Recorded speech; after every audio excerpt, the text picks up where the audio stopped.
O segundo e o terceiro templos. Vimos que os judeus libertados por Ciro, retornaram a Jerusalém e reconstruíram um novo templo, o segundo, no ano de 516 a.C. e vimos também sobre a invasão de Alexandre Magno e consequente helenização daquela região, tendo ocorrido posterior domínio romano, até a época de Herodes, o Grande, rei dos Hebreus, que governou do ano de 37 até a sua morte no anos 4 a.C. Nessa altura, o segundo templo, que já tinha mais de 400 anos, já estava inadequado em razão da deterioração natural pelo tempo. Herodes tinha grandes projetos, incluindo a construção de um novo templo.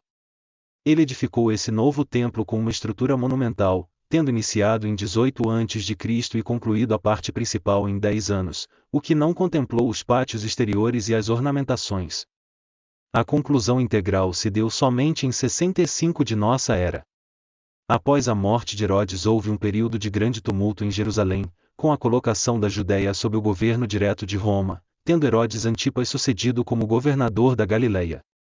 4 anos depois nasceu Jesus, marcando pela sua importância religiosa e cultural e o início de uma nova era, representando a Era de Peixes.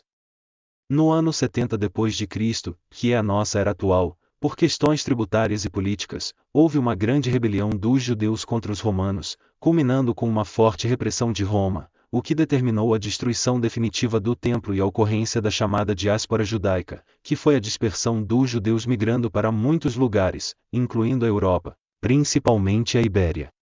Com a morte de Jesus, tem-se o processo de evangelização da religião cristã, que após as perseguições impostas pelos diferentes imperadores romanos, alguns tolerantes, uns indiferentes e outros que impuseram as perseguições tão bem conhecidas por todos nós que dispensam comentários, até o surgimento de Constantino, o Grande, quando se torna o primeiro imperador a se converter ao cristianismo no ano de 312.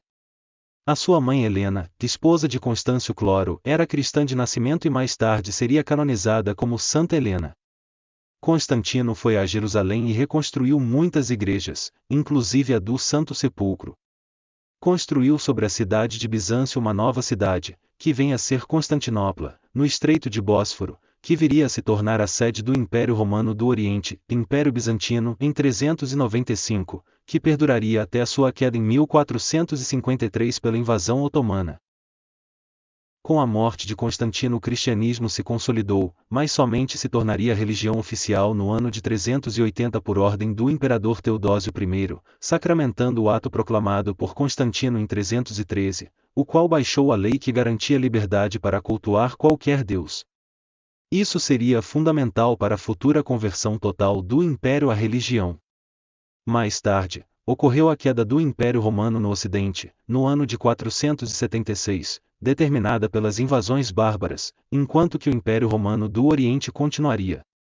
Esta data marcou o início do período medieval. Quanto ao templo judaico, abandonado, com o pouco que sobrou de suas muralhas, como o Muro das Lamentações, jazia em ruínas sobre o Monte Moriá a guardar não só a lembrança de seu passado, mas também protegia em suas esquecidas catacumbas muitos tesouros que viriam a ser revelados em um futuro, embora longínquo.